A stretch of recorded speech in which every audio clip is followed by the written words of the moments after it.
เบลารุสเนาะรัสเซียเนี่ยมาตั้งไว้ในเมืองเบลารุสในครั้ง30 ปีมันตั้งไว้ที่นั่นกำลังยูเครนในรัฐไว้ว่าเบลารุสติปันข้าวยามตา7 วันเพราะว่าเบลารุสในย่อมเอาเปรียบเครื่องตั้งสัญญาณของเครื่องตั้งสัญญาณของรัสเซียเนี่ยยูเครนพร้อมตาได้ยื้อใส่อ่าในเมืองเบลารุสอันเป็นเป้าหมายการ security เนาะบอกว่ายูเครนในลอกป้อยยื้อใส่เบลารุสในวันมื้อในปุ่นเบลารุสในลูกาซินโกอันเป็นใต้เกาหลีมีหนองแหลงนะครับนะใต้เกาหลีรัสเซียก็ว่าใต้เกาหลีปูตินนะครับเนาะเป็นใต้เกาหลีเป็นเกาหลีป้ามีหนองแหลงอันมาจอยแถมมีหนองแหลงก็ป้ามันขนาดเบลารุสนะครับนะกำในคิงลูกาซินโกนะครับเขานำขยับปังตึกต่อยูเครนเนาะอันเป็นลักสัญญาณอันได้ส่งเป้าหมายบันที่รัสเซียนั่นก็เฮาได้ปลดลงเพราะว่าประธานาธิบดีเซเลนสกี้หลอกไว้ป่น2 วันนะครับเบลารุสก็ยอมถอยกันเลยครับเนาะอันนี้ปองว่าเคียงอำนาจต่อรองการต่อสู้ของยูเครนนั้นมันมีน้ำหนักขึ้นมาเรียกว่ามันสั่นมันสูงมากนะครับเนาะบ่ได้ในยูเครนเขาในต่อ1เรือนเนี่ยเขาเฮ็ดด้วนไรนับโหปากโหหิงลำมันครับเนาะต่อ1เรือนเนี่ยมันเฮ็ดได้นำยังน่ะกำไรกว่าใน1ปีเนี่ยเขาได้เฮ็ดไร1 ล้านลำด้วนนั้นได้เป็นต้นยื้อไร1เฮียงลักเนาะเฮียง5 ปากลักเนาะทางไกลมันเนาะยื้อไรไกลยังน่ะบอกว่าในเมืองรัสเซียกูติในป้อมมีเหตุการณ์ต่างๆไปเฮ็ดไว้เนี่ยบอกว่าด้วนของยูเครนนั้นยื้อไรกูปุ่นติเนาะอันนั้นก็เฮ็ดให้รัสเซียเนี่ยก็เรียกว่าทบตั้งหยาบในเขายังบ่เลยครับเนาะเหมือนตั้งในรัสเซียที่เป็นไผยื้อใส่ยูเครนไผเลยว่ายูเครนน่ะจังยื้อใส่ในเมืองรัสเซียครับเนาะย้อนเบิกเครื่องหนักๆของรัสเซียนั้นเอาของยูเครนนั้นมันยื้อไรในเหรียญลินยูเครนขึ้นไกจังยื้อถึงในเมืองรัสเซียย้อนเบิกยุโรปเขาว่าได้เป็นฝรั่งเศสเนี่ยว่าได้เป็นอังกฤษเยอรมันเนี่ยอเมริกันก็ยาวครับเนาะปันเครื่องหนักๆอันยื้อเข้าถึงไรในเมืองรัสเซียย้อนเบิกรัสเซียยามรับไว้ว่าประธานาธิบดีปูตินของรัสเซียยามรับไว้ว่าป้อยุโรปเขาจอยเทียมยูเครนปืดไผเขียววันยูเครนเอาขีปนาวุธยุโรปเขายื้อใส่ในเมืองรัสเซียหลายเนี่ยรัสเซียได้ขึ้นยื้อใส่ในยุโรปพร้อมแต่ได้ใจนิวเคลียร์อันในยุโรปเขาก็กูลงในขนาดเขาก็พัดส่งมันพอมาส่งมันก็ได้เขาก็ปล่อยก้นเขามีปิญญาอันบ่เฮ็ดด้วนเฮ็ดขีปนาวุธมาจ่อยยูเครนก็ได้มาจ่อยยูเครนยูเครนเฮ็ดขีปนาวุธยื้อถึงเมืองรัสเซียหลายเฮ็ดด้วนยื้อถึงเมืองรัสเซียหลายคั่นเนาะแต่ว่ารัสเซียเนี่ยก็บ่ได้ได้ว่าทบตั้งหยาบคั่นเนาะมันจะหนังป้ามมันจะหนังน้ำมันเขาในพอใจคั่นเนาะมันจะหนังที่รัฐไครเมียเนี่ยรัฐไครเมียในน้ำมันพอใจจริงอันนี้ประธานาธิบดีปูตินลาดว่ารัฐไครเมียในน้ำมันตื่นเต็มเลยขายเป็นก้นมันก้นเมืองเอาไว้ใจในการซึกและไว้ใจในการหุงของซึ่งก็บอกว่าก้นเมืองที่รัฐไครเมียเนี่ยก็อ่อนกันปลายเตียกตื่นตกใจทางว่ารัฐไครเมียเนี่ยมันถึงยาเพนะครับเนาะเต้ๆในรัฐไครเมียเนี่ยเป็นของรัสเซียเอาเป็นของยูเครนเนาะเพิ่นก็รัสเซียมายึดเอาก็ในก้นเมืองเจออันปันแห่งรัสเซียค่ะเนาะเพราะว่าเมืองรัสเซียเนี่ยมันกัดเย็นเนาะมันรถเพียยูเครนยื้อไหลอ่อนกันกว่าอยู่ที่รัฐไครเมียในทั้งนำค่ะเนาะอ่อนกันกว่าอยู่ที่นั่นแล้วก็ที่รัฐไครเมียเนี่ยมันได้มีคู่ของสภาวะนำแล้วก็ได้มีบางหลายที่แคมป์ก็ในคนในเมืองรัสเซียเขาเลยคนต่างเมืองอ่อนกันก็อยู่ที่นั่นก็ในเพราะว่ายูเครนในปีกแวดกูภายเนาะมันจังว่าปีกแวดจะไปให้ซึกของรัสเซียในจังลูกที่เมืองลงมอสโกเนี่ยเนาะมาจอยที่รัฐไครเมียนะครับเนาะมื้อเดียวในคนในเมืองรัฐไครเมียเนี่ยอ่อนกันป้ายออกคั่นเนาะผมป้ายไว้ก็เพราะว่าสะพานเขื่อนเนาะเพราะว่าขู่ข้ามน้ำเนาะเพราะว่าสะพานขู่เขื่อนนะครับเนาะเพราะคือขู่เขื่อนอันนั้นกวนปังลงกว่าในลูกกว่าทั้งเครื่องบินนั่งเร็วก็ลูกกว่าทั้งเฮือก็เนาะลูกกว่าทั้ง2ตั้งก็ที่เหลือนำจังกว่ายันเวลาไครเมียนั้นมันได้เชื่อมต่อจุรัสเซียเนาะเพราะว่ามันไหลใจสะพานเขื่อนก็ในเพราะว่าใจแผ่นดินยูเครนได้ของเปลี่ยนแผ่นดินอันเดียวนั่นเนาะมันจับกันก็ในว่าตารัสเซียได้มาจูที่รัฐไครเมียในที่ไหลไก่คู่ค้ามาก็ในเขาว่าสะพานเขื่อนคั่นเนาะเหมือนด้านในประธานาธิบดีปูตินในกว่าขี่กาเหล่ที่คูเขื่อนนะครับเนาะฮอดไทยฮอดสะพานเขื่อนเนาะที่คูเขื่อนเนี่ยบอกว่ารถเพลต้องก็เป็นประธานาธิบดีก็ยังมาเหลีอะไรที่ไหนคันนี้ว่าลองรถเพลมันมีอย่าไปมั่นใจใครมาอยู่มาใครก็มาหลีมาเนี่ยคนเมืองก่อนกันมั่นใจว่าตอนหลังคิงปูตินยังมาเฮาก็รู้ได้ฮัดกว่ากันกว่าอยู่ไว้ที่ไหนวันมื้อนั้นซิลิซิกี้ลาดว่าให้คนเมืองในรัฐไครเมียเนี่ยปลายออกไว้เพราะว่าสะพานเขื่อนเนี่ยขาดกว่ามื้อละเดียมมีขยามได้ออกมื้อนั้นเฮ็ดให้คนในรัฐไครเมียของรัสเซียนั่นค่ะเนาะที่เป็นเมืองยูเครนรัสเซียมายึดหาเนาะเอาออกเอาอันกันเนี่ยเอารถเอาก้าออกมาโจก็อยู่มื้อเลยนะยูเครนบันขยาม สะพานเคลื่อนในบอกว่ายูเคนใครยื้อใส่มือไหนก็ไรทีนั้นยูเคนยามยื้อใส่ปอกเขาเอามือเดจ้าปังตึกขึ้นมาจะยูเคนยามยื้อใส่มันก็มันขาดกับครึ่งเดียวก็มันจะว่าขาดเป็นปอดเขาเนาะมันปล่อยกับผักเร็วไงมันก็ตึกเอาก้าก่อนแล้วเรียนแล้วกำไรรัสเซียก็ขึ้นมาผือมามียาวก็ปูตินก็ละว่ามือเลยรอดเพี้ยวอ่ะปูตินเอาฮอก้ากับเอาไม้ใส่มันตาลำมันในเอาแซกนะจ้อมพังหลายหั่นเนาะจ้อมสะพานเคลื่อนขู่เคลื่อนนะฮะเนาะวันมื้อใดก็อันรัสเซียยามว่นยามนอนผ่านว่าเขาในเป็นมหาอำนาจของภายถึงประเทศไทยในก่อนมาวันมื้อในรัสเซียพันห้ายเนาะนอนฝันห้ายอ่ะลองตีมันเกิดขึ้นที่เขาหั่นเนาะบอกว่าฮู้ว่าข่าวยามไหลที่ยูเครนได้ปล่อยโดนเป็นเฮียงลำ2เฮียงลำที่มาบ่เลยฮู้หั่นเนาะยูเครนเอาปล่อยนึงกำได้ปล่อยปุ๊บปล่อยกำอีเด้มละย้อนเบิ่หั่นรัสเซียก็เป็นมหาอำนาจหมาย2ของกำพาแล้วก็เครื่องเทคโนโลยีทั้งเครื่องหนักๆทั้งกองกลางว่ามันเป็นหมาย2ของกำพาตามอเมริกันเขาเนาะกำได้เพราะว่ายูเครนปล่อยอีได้มันก็ได้มีเอาด้วนขึ้นมาเฮ็ดเนี่ยเอาขีปนาวุธมันขึ้นมาเฮ็ดเนี่ยมันเฮ็ดได้นะพวกกะอีเนาะพวกกะมอก20 30ลำจังได๋ก็มันเฮ็ดได้หมดอ่ะนะปล่อยกะมื้อนี้พวกไขว่าเนี่ยไขกว่า1เฮียงนะเฮียงเนี่ยอำใจกว่าที่เดียวกว่าลาดในกว่าเมืองในนะเฮาอยู่ดูแดงก็เบิ่นเมืองใต้ก็ตุกเมืองปอนพ้องไงตุกปางลงพ้องตุกลอยแหลมพ้องตุกลายคาพ้องปล่อยกะตั้งปาก2ปากลำไงนั่นน่ะตัน1ข้าวบ่ก็ได้ผมว่ากูติเย็นเป็นมุกไผแบบเนาะของรัสเซียเนาะในขยามมื้อนี้ผมว่ายูเครนในวันมื้อในถึงดีประธานาธิบดีโดนัลด์ทรัมป์อันยามทางเรียกซิลินสกี้เนาะโดนัลด์ทรัมป์ในว่าหลังกูบอกว่าสูไหนเนาะภายในมือสูไหนสูปืดมั่วเรามันมีทางแทงอ่ะมันจะกวนเรียนผ่านก็กำไว้แคบมันเลยก็กำไว้เจาะกามันเลยก็กำไว้กะลาถงกะลาคอเนี่ยมันเดี๋ยวจะมันไปปืดเสียเนาะค่อยก็โดนัลด์ทรัมป์ก็แล้วว่าภายในมือซิลินสกี้เนี่ยมีทางเอาเนี่ยว่ามีทางได้ปืดเราสู้มาอ่าหนังคือเดียมซุ่มนำทางเหลืองนั่นได้ยอมซุ่มแผ่นดินปันรัสเซียให้ยอมกึดบางตึกก็ในซิลินสกี้ก็ยอมดีในครับเนาะโดนัลด์ทรัมป์ก็ลามันจีน่าตำตายละหรือบ่ฮอกบางกลุ่มค่ะเนาะเขาเรื่องกินข้าวกันดีๆนะโดนัลด์ทรัมป์ในพวกเป็นจังนั้นในเข้าจอยสูมาในสุ่มฮู้กลุ่มมุนเกจูเขาลงจังนั้นโดนัลด์ทรัมป์ในเป็นคนหย่องก็ว่าเนาะเป็นคนบ้าๆโบๆนะฮะนะโดนัลด์ทรัมป์ในคั่นนะมันใครจะละเมาก้ามคลีเมาก้ามเนาะลาซิลินสกี้ในนางในพุ่นละหมดเนาะไปออกดอกบางกลุ่มไว้ก็มือกว่าคำซื่อเนาะตึกอังตังปังกินข้าวห่มหมู่กันอยู่เนาะตึกข้างแฮนเขาพักโดนัลด์ทรัมป์แล้วละเขาพักก็หลุดเลี้ยงหลุดเฮียเนาะโดนัลด์ทรัมป์ก็ออกโดนัลด์ทรัมป์ก็ใจซิลินสกี้ออกไว้ซิลินสกี้ก็ออกค่ะเนาะเมื่อนั้นประธานาธิบดีซิลินสกี้ก็ได้มาเถียงมันตั้งนึงแน่มันได้มีพิกเฮกเซตค่ะเนาะอันเป็นตับปีตามใจของโดนัลด์ทรัมป์ค่ะเนาะพิกเฮกเซตอันกำไรทางก่อนนึงก็ได้เป็นมาริโออันที่เป็นพ้องตามน้องเมืองค่ะเนาะมีข่าว2เกาะมาเถียงมาเปลี่ยนใจโดนัลด์ทรัมป์ให้ก็มาเถียงจอยหูหน้าเขานะครับเนาะโดนัลด์ทรัมป์ก็ละกำไรมันเป็นพิกเฮกเซตเขาโลโก้เขาคั่นน่ะโลโก้มาริโอนะครับเนาะ2เกาะนะเกาะนึงพ้องตามน้องเมืองเกาะนึงเป็นรองนายกเป็นรองประธานาธิบดีครับเนาะรองประธานาธิบดีบางครั้งก็ในว่าเขาต้องมาเถียงในซิลินสกี้ก็ว่าเขาลองคัดทางเลขซิลินสกี้ว่าซิลินสกี้เนี่ยมาหาผู้นำสูงสุดเฮาเนี่ยเที่ยงเลยใส่เสื้อยีเดมาก็ใส่เสื้อสูทผูกเนคไทจังบ่น่ะสมมุติว่าใส่สายคอสายมัดมาเขานะครับเนาะมัดคอนะอย่างเลยใส่สายนะใส่สายเนคไทมา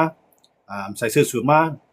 ทางเลขเนาะทางเลขซิลินสกี้ว่ามื้อในเมืองเฮาเนี่ยมันใส่เมืองก็เย็นมันเปลี่ยนในภาพปังตึกพอวันหนึ่งมาเข้าได้ใส่มาให้แคมป์เหมือนสูในก็ไร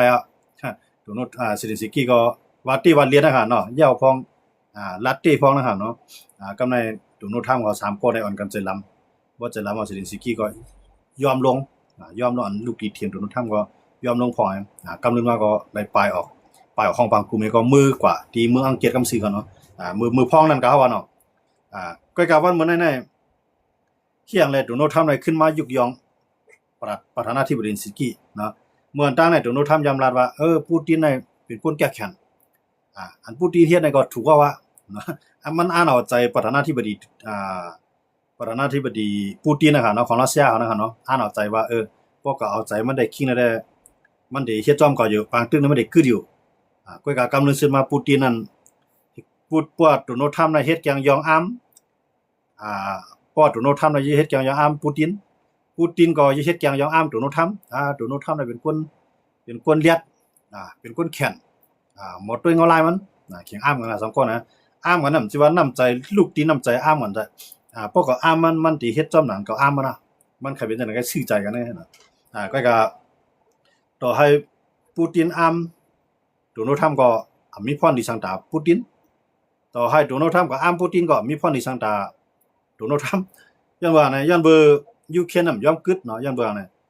ที่เตมันได้เพราะโดนัลด์ทรัมป์ลาดแน่ให้ประธานาธิบดีเซเลนสกี้ในลงลายมือปัน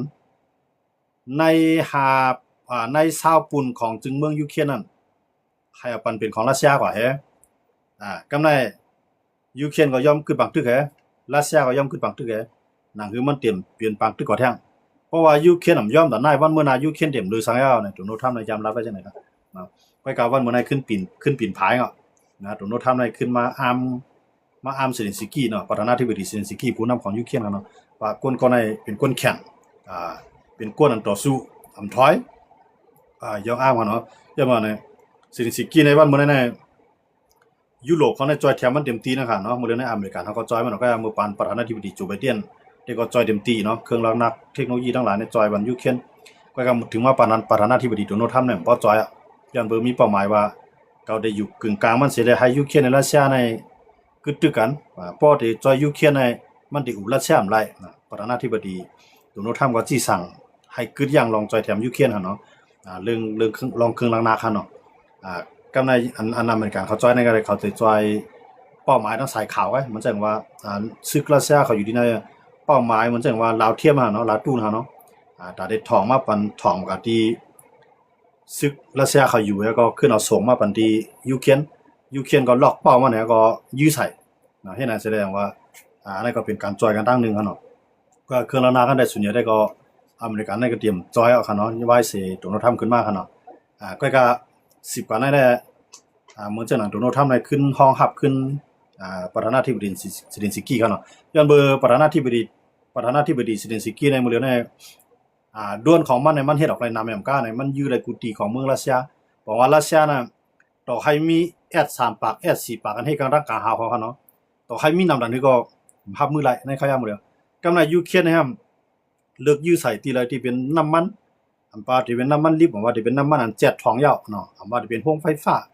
หมดเลยนะยูเครนได้มังจังนั้นที่ค่ะเนาะหมดเลยนะมันจะลาดไครเมียเนี่ยมีน้ำมันใจค่ะเนาะคนเมืองน่ะมีน้ำมันใจย้อนเบอร์ประธานาธิบดีปูตินของรัสเซียเขาลาดว่าน้ำมันเต็มเลยขายเป็นคนเมืองให้เอาไว้ใจตื้อตอนตัดลงปองจึงเลยตับซึกต้องเอาคนเมืองในก่อนกันไปที่ลาดไครเมียเนี่ยค่ะเนาะไปออกเมืองนั่นเนาะเมืองในใครจำห้ามหน่อยค่ะเนาะมันกวนในมันกูนะคะเนาะย้อนเบอร์เซเลนสกี้ลาดว่าป้อสุ่มปลายไว้เพราะว่าโขในขาไกวกับเมื่อไรในสุดเต็มตั้งปลายเหมือนด้านในรัสเซียคำยุ่มครับว่ายูเครนเขาได้เฮ็ดอะไรบ่ก็ได้ครับเนาะก็ว่ามื้อนี้มันพอนำในตัวมันมายาวเนาะมันมีฝรั่งเศสเนาะมันมีNATOเขาทั้งเสียเนาะอันจอยแถมมันเอาที่เตรียมถอยเขาก็ว่าอยู่แล้วเนี่ยปางตึกเนี่ยว่าที่ไล่ตึกแทงหึงยาวดันหึงยาวสู้กับรัสเซียไปยอมขึ้นปางตึกในตื่นได้จอยแถมยูเครนเต็มที่กูว่าในยูเครนก็หวังว่าเขียงต้าแล้วนะครับเนาะเขียงต้าแล้วถามว่าที่ปีรัสเซียน่ะได้ก็ตึกตั้งแต่ปีก็มันก็เดี๋ยวมีอยู่ที่ว่ากำลังสุดมาพวกกวนมันตายน้ำหนายาวน้ำมันมีใจไฟฟ้ามีใจเอาหน่อยมันจังได้ขึ้นก้นลงมันผู้นำมันจังได้มาอุบกันแล้วก็ตกลงพรดีพรปางอันนี้ก็ดีขึ้นกันกว่าเพราะการมื้อนี้ตั้ง2ภายเนาะมันตั้งในรัสเซียเนี่ยไปยอมใครอุบมื้อนี้รัสเซียในพร้อมได้ใครอุบบ่คั่นเนาะหวังว่าจำได้กว่านั่นขนาดเนาะเพราะว่าความอุบก็ต่อให้เมืองมันใหญ่ดันคือก็ญายูเครนยื้อใส่กูว่าในมันก็คำไรเนาะยูเครนในมันเมียงได้สู้มาย้อนเบิ่มันเป็นเมืองเล็กๆผู้มาแต่นรัสเซียคั่นเนาะเป็นเมืองเล็กๆเมืองนึงเพราะการมันลุกขึ้นมาเขียงตากำในรัสเซียเนี่ยที่ยื้อใส่ยุโรปความจังยื้อพอยื้อใส่ยุโรปก็ญาติ NATO เนาะพวกญาติ NATO มาก็เป็นปางตึกลุงภาพประกำ3กำในเพราะว่าปางตึกลุงภาพประกำ3เนี่ย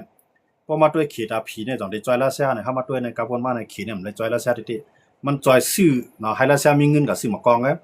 มันจอยเทคโนโลยีให้รัสเซียมีติดตั้งเอาก็ใจตื้อไงมันใจขีดาผีเนี่ยถ้าเรายังซื้อเข้าจอยรัสเซียเพราะว่าขีดาผียังซื้อเข้าจอยรัสเซียสิว่าที่มังยูเครนแล้วเนาะมันที่มามังยุโรปเนาะพวกมังยุโรปเป็นปางตึกลงภาพประกำ3พวกปางตึกลงภาพประกำ3เนี่ยที่นี่ก็ขีดรัสเซียได้เต็มปีเนาะต่อให้พวกใจนิวเคลียร์ก็ เป็นปังตึกอันล่างกำผานะพวกใจนิวเคลียร์ใจขีปนาวุธใจหมากกองไงมันเปเลยนาโตค่ะเนาะยันเบื่อในเมือ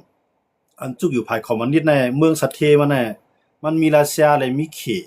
ตีหรือในเป็นเมืองกอดผ่านหมดอ่ะเนาะยันเบื่อเขในเขเขารัสเซียเขาในการดูดเลือดเขาการดูดเลือดเขาแล้วก็เอาโคของน้ำดีเห็นผาเมืองเขาแล้วก็กับปันเฮียงผู้นำเมืองลูกนั้นเนาะเมืองหลายตีมันพร้อมได้กลุ่มต่อรัสเซียก็ได้กับปันเฮียงเมืองนั้นอาจจะปันเฮียงก้นเมืองค่ะนะกับปันเฮียงลงปองจึงก็ไม่ลงปองจึงมาปีกินก้นเมืองมีอาหนาได้ก็ปีกินก้นเมืองได้แกกำไรหมอหาเงินป้อมหมอหาเงินก็เอาคู่ของดินใต้ดินแนะนำให้ขายบันขี่ขายบันรัสเซียเมืองจะนั้นกวาดผ่านว่าเสียงเนาะเมืองอันจุกอยู่ภายอเมริกาเมืองอันจุกภายอันจุกอยู่ภายขี่ในรัสเซียนั่นเป็นเมืองกวาดผ่านเนาะเอาว่าได้เป็นเกาหลีเหนือว่าได้เป็นอิหร่านเมื่อได้อิหร่านได้มันจังจ้อยพระญาอเมริกันอิสราเอลไว้ฮอบหน้าฮอบหลังค่ะเนาะกำไรเรื่องกำไรพอรัสเซียยอมปิดปังตึกต่อยุโรปเหมือนจังภาวะมันที่เป็นปังตึกหนาโตบ่หนาโตในรัสเซียเมืองเหลียวเตีย30ไป3เมือง30ไป3เมืองในป้าคันนาป้ายูเครนค่ะเนาะนาป้ายูเครนพวกนาป้ายูเครนเราจะมี30ไป2เมืองนั่นจะเป็นนาโตก็ในพวกมันรัสเซียเนี่ยพวกใจนิวเคลียร์เนี่ยแต่รัสเซียได้ปีเนี่ยมันมีย่อมมันจะได้ตรงว่ารัสเซียก็พัดมังยุโรปก็ในยุโรปก็พัดกับมังรัสเซียก็ย่อมมาอยู่ในก็ขยับปังตึกค่ะเนาะก็ในเพราะว่าขี่สองมันเด็กเข้ากับจ้อยเพราะมาด้วยในอเมริกันการทุบอีหลานในขี่ก็พัดเราแห้งซึกกับจ้อยเพราะเขียวแห้งซึกกับจ้อยในเมืองเขียนในเป็นเมืองคืนใหญ่เป็นเมืองกัดเย็นเป็นเมืองมักมีเมืองนึงหมดเลยในป้ายมักมีในมันเป็นในหมายสองเนาะตามอเมริกันนะปนรัสเซียก็เพราะตั้งแห้งซึกว่าได้ก็เพราะซึกว่าได้ก็หมดเลยในรัสเซียก็ตึกแก่นเคียงอยู่เหมือนเก่าขนาดก็เพราะว่าขี่เข้ากับปุ๊บเนี่ยปางตึกในมันได้ล่ามถึงเมืองเขียว่าล่ามถึงเมืองเขียเนี่ยว่าไต้หวันเนี่ยว่าได้เป็นเกี่ยวปานเนี่ยว่าได้เป็นเกาหลีใต้เนี่ยเตือนกันโหวตวันขี่ก็ในเกาหลีเหนือรัสเซียเกาหลีเหนือก็แน่นอนนะเกาหลีเหนือเนี่ยมันได้เลยมังเกี่ยวปานได้เลยมังเกาหลีใต้ก็ในไต้หวันฟิลิปปินส์เนาะหลายๆเมืองเขาเนาะวันกันกับมังเคอเมริกันอยู่ด้านหลังออสเตรเลียจะไหนเดี๋ยวเลยมาหมดแล้วนะเพราะว่ามังเคในป้าหมดแล้วเขาเนี่ยเขาเป็นตัวแทนของอเมริกันก็ว่าอะไรเนาะโอ้ดีของอเมริกันแต่ว่าเคเนี่ยก็ฮู้ว่าเพื่อเอาแห้งซึกกับจอยรัสเซียหมดเลยเนี่ยปังตึกที่เขาถึงเมืองมันกำเดียวเคเนี่ยก็เด่นกว่าเขามาด้วยนะปังตึกอีหลานเนี่ยรัสเซียก็อำนาจจอมได้ติคือปังตึกกันเลยอุบันเลยนะรัสเซียเดี๋ยววันไหนเขาเนาะอันจอยแถมมาอันเฮกันดากาเขาก็จอยแถมมาS400ให้หมอก 2-3 เครื่องอเมริกันอิสราเอลก็ทุบแล้วหมดเอาS4ปากเขานั่นนะS4ปากนั้นเสียจอยมากเนาะอเมริกันอิสราเอลทุบแล้วไปแล้ววันมื้อนั้นน่ะอิหร่านเนี่ยมันมีอันมันขึ้นนำเนี่ยขึ้นด้วนเลยขีปนาวุธยาก็ย่างซึกเนาะย่างซึกแต่มันมีนำเนี่ยมันก็ด้วนก็ขึ้นนำขีปนาวุธก็ทออเมริกันลาด้วยว่าได้มันมีเอาก็มันถึงมีอยู่เนาะอันนั้นมันถึงมีเปปูนไว้ตรงนั้นคือตั้งคืนเนี่ยก็มันก็ถึงมีอยู่พอก็คือได้ก็เพราะว่าอิสราเอลเขาอเมริกันคุมมันทุบทั้งกำก็เดี๋ยวได้จมน้ำหมดแล้วครับคือของอิหร่านนะครับนะแต่ว่านี้เนี่ยแต่ว่าขี่เดียวย่างซึกเขามาฮัดจอยเนี่ยมันก็เต็มฮัดเนาะพอมันฮัดมาจอยที่แน่ๆมันบอกว่ามังอเมริกันกำซื้อเอาขี่เนี่ยแต่ว่ามันก็ฮู้ว่าอเมริกันมามังตัวนั้นมันก็ขี่ก็ติดด้วยเงาลายไงมันเต็มมามังตีถือแลทีวีไล่ลองปังตึกอเมริกันนะขี่เนี่ยมันคัดใจวีตรงนั้นเพราะว่ามันเลยมังอเมริกันเนี่ยมันเลยมังอเมริกันกำซื้อมันเลยมังตัวแทนอเมริกันแต่ว่าขี่ก็ฮู้เนาะเงาลายบ้านเมืองของมันเนี่ยขี่เนี่ยแน่นอนมันแห้งใหญ่แห้งซึกมันก่อนนำผู้ใดขี่เนี่ยเขามันเปลี่ยนอเมริกันอิหร่านเขาตึกกันในเขาใจอีสานเป็นส่วนใหญ่รัสเซียยูเครนเขาตึกกันในเขาใจอีสานเป็นส่วนใหญ่ในขี่เนี่ยเอาในเป็นการเรียบเพี้ยนมันสิเลยมาสร้างไว้ในเมืองมันสร้างว่าเป็นบางตึกมาในขี่เนี่ยมันเดี๋ยวด้วนในเป็นล้านล่ำกันเนาะเป็นล้านล่ำก็ยื้อใส่กำเหลียวมันเป้าหมายของมันอันนี้จังได๋ก็ขี่เฮ็ดจังนั้นสิตาก็ปานหมดเลยในกูเมืองมันมีด้วนกันหมดอ่ะเพราะว่าขี่มังมาล้านล่ำเนี่ยก็เปิ้นให้ 2-3 ล้านล่ำให้มังมาเนาะนะจังว่าขี่เนี่ยก็อำหัดเขาในบางตึกที่เนี่ยนะก็ในเพราะว่าสังว่าเกี่ยวปานในขี่มังกันนั่นก็อเมริกันก็ได้อยู่ทางหลังเกี่ยวปานนะมันเต็มย่าอเมริกันกำซื้อนะกำเลยซื้อมาเบิกขี่เลยเกี่ยวปานขึ้นงบเงินไรบางตึกก็ได้ขึ้นกว่านะบางตึกลุงภาพประกำ3เนี่ยไปมีไผใครมันเปลี่ยนแล้วก็ไปฮัดตอนได้เปลี่ยนก็ในมันมีเหมือนจังว่านิวเคลียร์ในแห่งแล้วมันมีเยอะหั่นใจหลายๆเพราะใจนิวเคลียร์ในเหมือนจังเขาว่าเนาะแต่ได้ใจนิวเคลียร์เนี่ยมือหลายๆเปิ้นมาลุกลามเมืองเจ้าเก่าเนี่ยมันได้เกียรติขี้ได้เตี้ยๆเรียบได้รั่วหม้อเนี่ยมือนั้นจังได้จังใจนิวเคลียร์เลยเนาะเหมือนจังหนังรัสเซียว่ามันได้ใจนิวเคลียร์ดอกยูเครนว่าหลายๆพอค่ะเนาะว่าได้ใจเพิ่นก็ฮัดใจพอใจปุ๊บเนี่ยเปิ้นใจใส่มันไหลกำซื้อขนาดนั้นเนาะเพราะมันใจก็เปิ้นใจยูเครนน่ะมีก็โอ้ยหลีของยูเครนน่ะมีเหมือนจังหนังฝรั่งเศสเขาเนี่ยอังกฤษเขาเนี่ยอเมริกันเขาเนี่ยเนาะหลายๆเมืองเขาเนาะเขาจะได้มี ว่ารัสเซียก็พัดใจเพราะรัสเซียพัดใจก็การใจขี่มันอาวุธด้วนเนี่ยเฮียงซึกกันได้เฮียงซึกของรัสเซียใน1 เดือนเนี่ยมันได้ตายอยู่10,000ก็ต่อ1 เดือนตายกูเดือนครับเนาะเฮียงซึกของมันเนี่ยอันไหนตีมันเนี่ยครับเนาะต่อ1 เดือนตายกูเดือนก็ว่าซึกรัสเซียในตายนำเฮียงหนาเนาะซึกรัสเซียในตายนำเฮียงหนาย้อนมาเนี่ยมันเข้ามามันเนี่ยปังตึกยูเครนในมันใจปังตึกซึกต่อซึกมันใจปังตึกเด็กขี่รถถังนึกมาก็ยื้อใส่มันจะพอรถถังมาปุ๊บมันมีอันต่อต้านรถถังเนาะมันเฮาว่าอย่างนั้นจรวดยื้อรถถังเนี่ยมันได้มีไว้อันนั้นได้มันรถถังในกาใครเรียนอะไรก็มันพวกนะว่ามันออกตัวมาเนี่ยมันยื้อเพราะว่ามีกวนหาเอาเนี่ยเพราะซึกของยูเครนเขาหันเนี่ยเขาเดี๋ยวน่ะยื้อใส่กำเดียวเนาะรถถังเนี่ยครับเนาะมันลำไหนก็ปีนลำนั้นน่ะมันในมันมีในห้างน่ะครับเนาะอันในมันเป็นมันก็สำนักสังก้อยใหญ่ป้าเฮาว่าเบียกใส่ในเขาว่ายื้อใส่ไหนครับเนาะบอกว่ารถถังรัสเซียนั้นปีนเหมือนว่าเรียนเนาะก็ในพวกช่างซึกจอมดินมาพวกช่างซึกจอมดินน่ะซึกยูเครนก็อยู่จอมดินนี่ไปมั้งก็ในพวกมานำใจด้วนมั้งพวก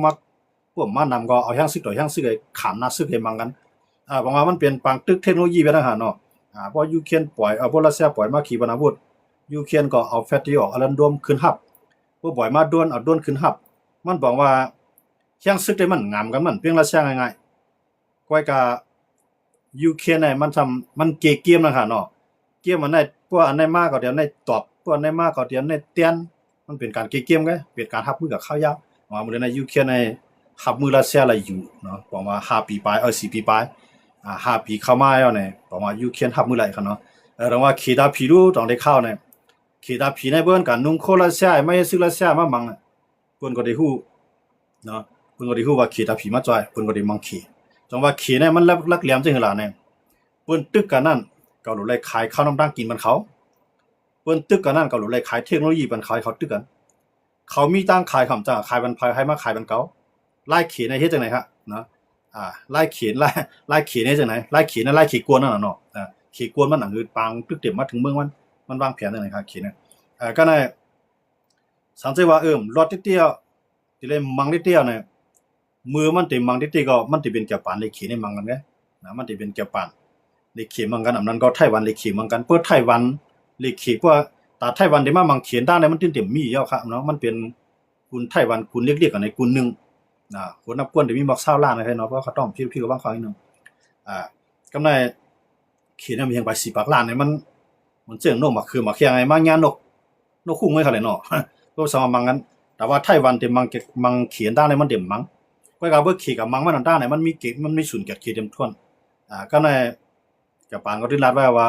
พวกเข็มมังไต้หวันเนี่ยเหมือนดังมังแก่ปานเนาะแก่ปานนั่นก็มันง่ายครับเนาะแก่ปานในเมืองมันก็เป็นเมืองใหญ่เมืองนึงในกุนิเซียครับเนาะอยากก็เฮียงซึกเครื่องเทคโนโลยีมันยอมขี่ค่ะเนาะแก่ปานในคั่นนะเครื่องเทคโนโลยีมันยอมขี่ก็ก็มันมาเฮียงในมันอ่อนๆเลยขี่แบบว่าเนี่ย1ในหัวนับกวนมันอีเหลือขี่2แผ่นดินมันก็เรียกเหลือขี่3มาย่าอเมริกันในทุบมันเนาะมัน